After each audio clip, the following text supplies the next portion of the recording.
Después del detallado discurso que ha pronunciado hoy nuestro consejero para los derechos humanos, el doctor Jefferson Mena, es muy poco lo que uno podría agregar, porque creo que ha hecho una tarea bastante descriptiva, minuciosa, pero yo quiero dejar un mensaje de fondo, y es un mensaje que tiene que ver con la defensa irrestricta de los derechos humanos y la necesidad de que la protección de los derechos humanos no esté encasillada en ribetes ideológicos o, lo que es aún más grave, politizada. Porque defender los derechos humanos no es de izquierda, no es de derecha, no es de centro, es un deber moral, es un imperativo categórico en una sociedad.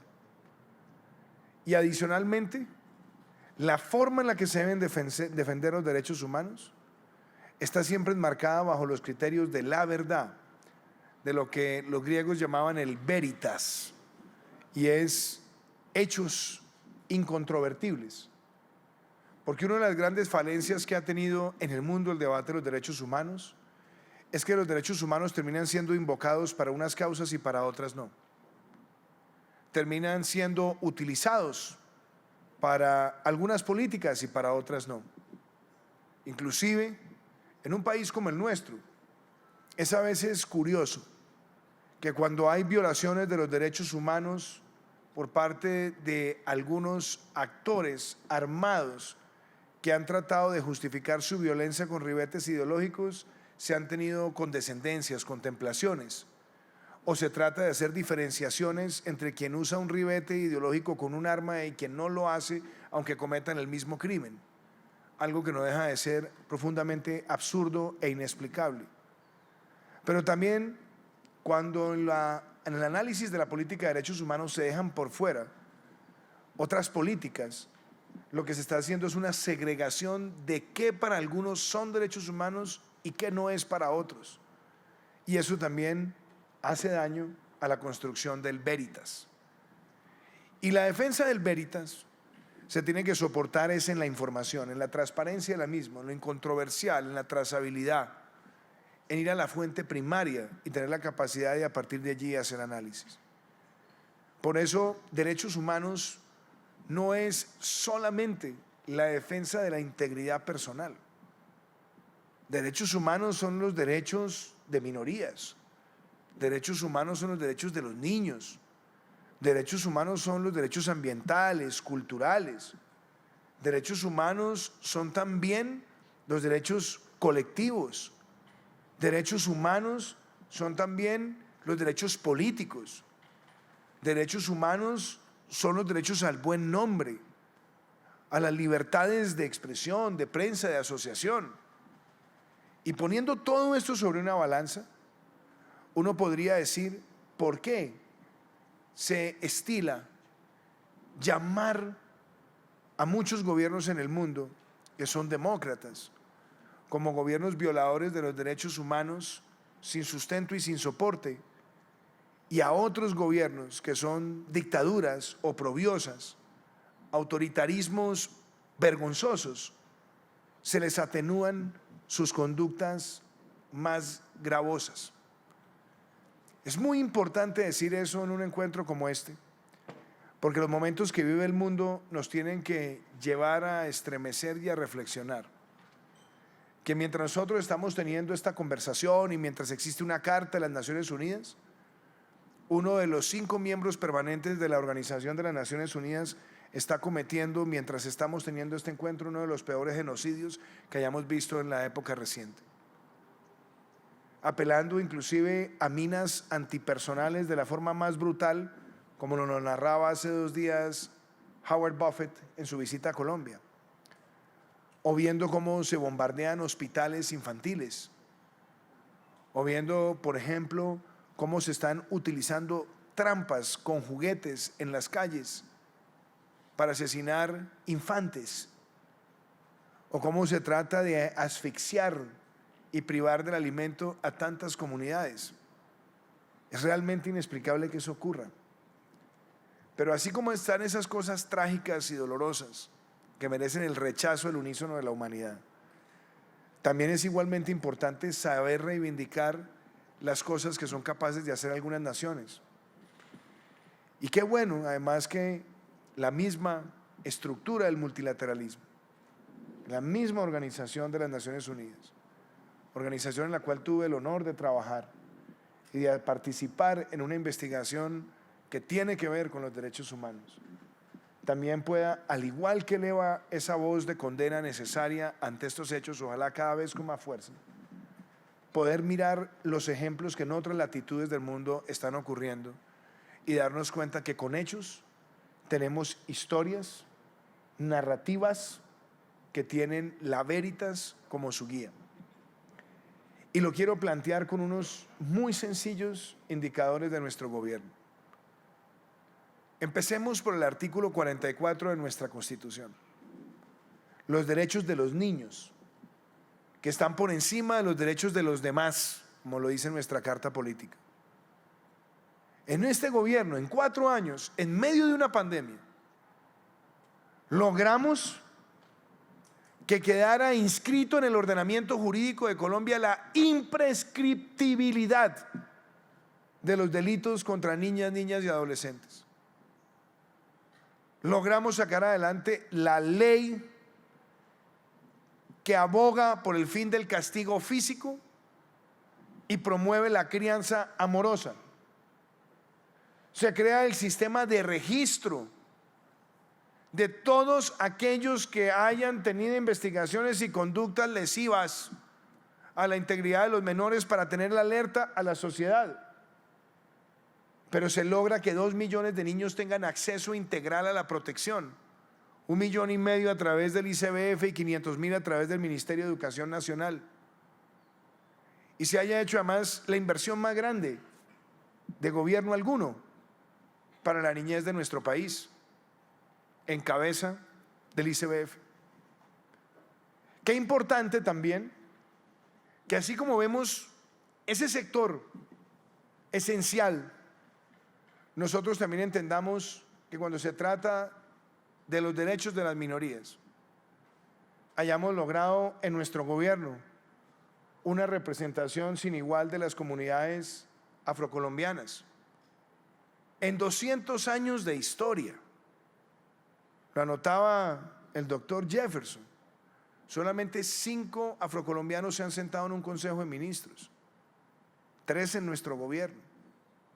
Pero tenemos una consejería de los derechos humanos en cabeza de uno de los quizás más representativos líderes de su comunidad chocuana, haciendo una abogacía por los derechos humanos.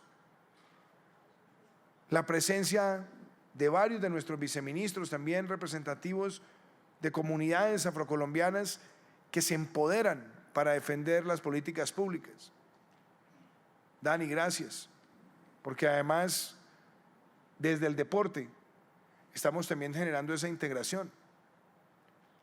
Y hemos logrado en estos 4 años que las comunidades indígenas tengan la posibilidad de contratar directamente con el Estado sin intermediación para que se respete su cosmovisión y esa misma interpretación de cosmovisión pueda llevar a la materialización de proyectos en los territorios. Y se ha logrado también, con el apoyo de múltiples agencias, apreciado Larry, que tengamos hoy 52,000 títulos de propiedad rural, la mayor entrega de títulos de propiedad rural registrada por gobierno alguno en Colombia, para dar acceso a la tierra. Y se ha logrado que la mayor cantidad de colombianos posible en un periodo de 4 años acceda a una vivienda digna. 850,000 colombianos han comprado vivienda en estos 4 años, 255,000 beneficiados a través de los subsidios de adquisición de vivienda, donde el 61% son personas con ingresos por debajo de 2 salarios mínimos legales mensuales. Y si eso fuera poco, el ver que 2,5 millones colombianos, que van a ser 3 el 7 de agosto, 3 millones, que recibirán por primera vez acceso al agua potable, y que hayamos cerrado la mitad de la brecha de acceso a la energía eléctrica, incluyendo el poder llevar los paneles solares unifamiliares, como ha sido el caso de Taraira en el Baupés, o Crucito en Córdoba, o recientemente en La Ceiba, en el Guainía, es también una forma absolutamente incontrovertible de defender los derechos humanos. como también lo ha sido cuando hablamos de las víctimas, Ramón, ampliando por 10 años más la ley y cerrando el absurdo de haber lanzado una ley con un espíritu demagógico, llenando de ilusiones a las mismas víctimas y sabiendo por parte de quienes la aprobaron que no iban a lograr en 10 años cumplirla. Pero que ojalá podamos dejar abierto un mecanismo. Así nosotros tengamos que hacer la reflexión de pronto haber tenido que de pronto hacerla antes, pero sí dejar sentada la política para que podamos hacer reparaciones express.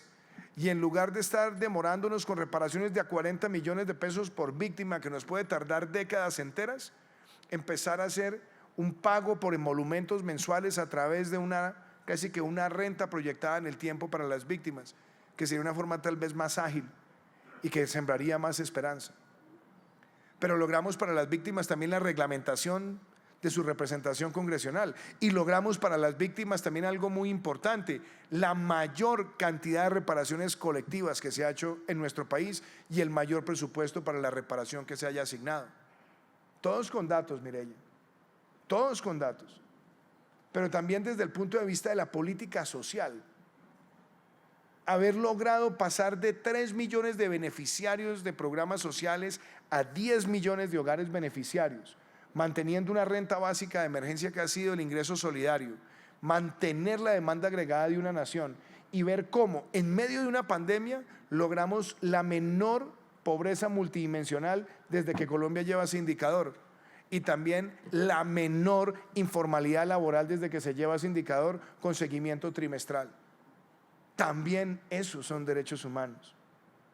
Y son derechos humanos, por supuesto, que nosotros también enfrentemos la situación de los asesinatos de líderes sociales sin hipocresías,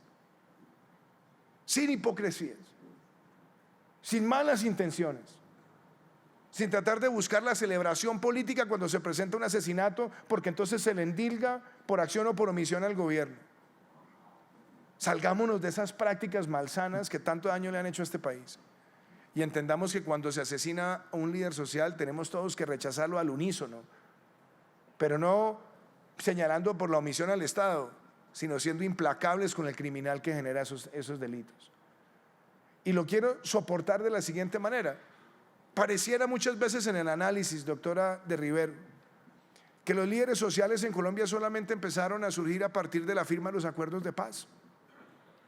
Es como si fuera un Antiguo y un Nuevo Testamento, cuando resulta que las series en el tiempo muestran que estos crímenes se vienen perpetrando tristemente desde mucho tiempo atrás, y que cuando se miran esas extensiones en el tiempo, nos toca también salirnos de la hipocresía, además sin sustento, sin hechos, de decir: ah, no, es que como no se han cumplido los acuerdos, entonces esto ocurre así, cuando los indicadores de cumplimiento, apreciado representante del Instituto CROC, doctor Gerard, ustedes han dicho que a este momento, prácticamente 6 años después de haberse firmado, vamos en un índice de ejecución superior al 34-35%, que bajo la lógica de aplicarlo durante 4 periodos está absolutamente acorde a cronograma, o inclusive en muchos temas por encima de cronograma.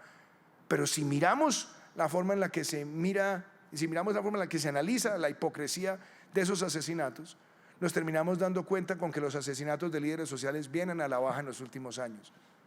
Pero eso no es para celebrarlo, porque debería ser cero.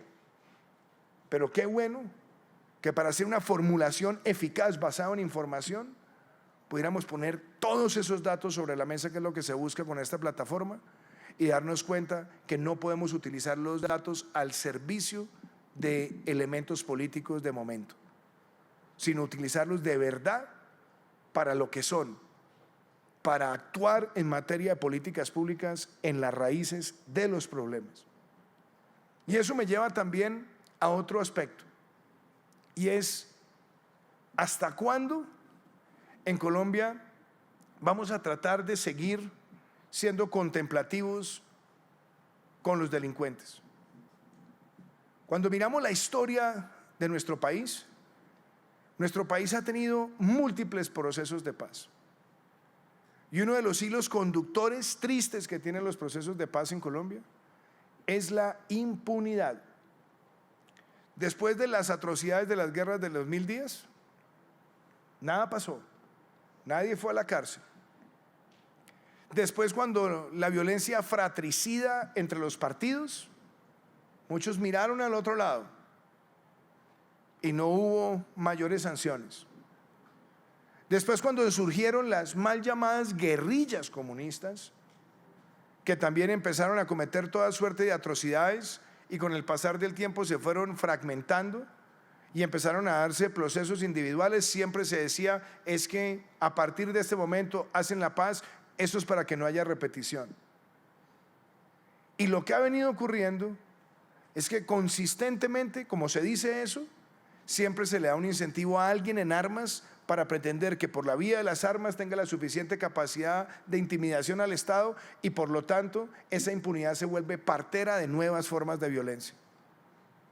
Y si el derecho internacional ha evolucionado hasta el punto donde hoy tenemos un estatuto de Roma y ha llegado también hasta el punto de poder decir con precisión que hay sanciones aplicables que deben ser siempre proporcionales a la luz del derecho internacional, pues qué bueno también que en Colombia no estemos ofreciendo perdones generalizados ni indultos generalizados a quienes a todas luces son los peores violadores de derechos humanos, incluyendo a los bandidos del Clan del Golfo que han tratado de buscar reconocimiento político y tratamiento privilegiado cuando son delincuentes de la peor pelambre.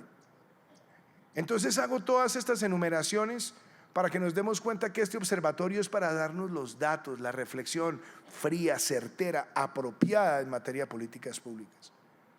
Pero para que asumamos también todos los que estamos aquí, desde el sector público, desde el sector privado, desde las agencias multilaterales, desde las agencias bilaterales, desde las organizaciones no gubernamentales, desde el sector empresarial, que si nosotros vemos a los derechos humanos con todo este paradigma, nos vamos a dar cuenta primero de los logros y segundo, que tenemos que ponerle fin a esa manipulación tendenciosa que muchas veces se ha hecho del tema de los derechos humanos para tratar de acomodarlas a las agendas políticas y electorales de algunos. Todos tenemos que levantar nuestra voz frente a cualquier atrocidad y a cualquier violación. Y también tenemos que saber ponerle fin a la generalización. Porque hoy están sentados acá nuestras fuerzas militares y de policía, instituciones que son por definición protectoras de los derechos humanos, porque para eso nacen, para proteger los derechos de todos los ciudadanos, en todo momento, en todo lugar. Y saber que cuando hay alguien que deshonra el uniforme, en esa conducta individual se sanciona, pero no generalizar para tratar de debilitar la institucionalidad y ponerla además en tela de juicio. Yo creo que este observatorio que hoy nace nos va a permitir a todos tener una visión de debate sano, pero sobre indicadores que no son ni manipulados, ni que buscan proteger y exculpar, sino que permiten que tengamos la mejor toma de decisiones posible. Ver naciones hoy aquí, como el Reino Unido, el Reino de los Países Bajos, el Reino de Suecia, el Reino de España, la Unión Europea, que se hace presente también con su representación diplomática, los Estados Unidos, a nosotros nos halaga. Y querido Phil, Estados Unidos ha apoyado esta iniciativa con determinación. Estamos celebrando 200 años de una relación bilateral donde siempre ha estado de por medio la defensa irrestricta de los derechos humanos, la libertad y la democracia. Y yo creo que hoy vemos un aporte que se tiene que volver referente también para otros países que puedan utilizar esta metodología de datos abiertos para hacer una política de integración sobre los derechos humanos. Y las Naciones Unidas, apreciada Mireya, una organización que tiene un gran soporte y es buscar resolver los conflictos en el mundo. Pero para resolver los conflictos también la organización ha creado institucionalidad que entiende todas esas multiplicidades de manifestaciones que van desde lo ambiental hasta los niños, como lo hemos mencionado acá. Esta página, este portal, esta nueva capacidad de información los cubre todos. Y eso nos permite a nosotros tener verdaderos índices de confiabilidad. Yo quiero cerrar diciendo lo siguiente. un célebre político colombiano, Jorge Eliezer Gaitán, dijo en alguno de sus discursos que los derechos humanos se tienen que defender con la frente en alto o con la quietud yerta si es necesario. Pero también ese mismo líder, que era ante todo un gran jurista y un gran penalista, decía: quien sentencie una causa sin oír la parte opuesta, aunque sentencie lo justo, es injusta la sentencia. Principio también de los derechos humanos con respecto a la forma en la que tantas veces se emiten juicios. Yo creo que este aporte con la información y este aporte de la información y el trabajo de la Consejería Presidencial de los Derechos Humanos, y lo felicito, apreciado Jefferson, y a todo el equipo, esta consejería hoy también se une al esfuerzo para que en Colombia hagamos de los derechos humanos nuestra más importante causa nacional y no la causa política y electoral que algunos solamente las invocan cuando les conviene, y más bien entendamos la dimensión general 360 de los derechos humanos para darnos cuenta también de los logros que ha tenido nuestro país. Muchísimas gracias.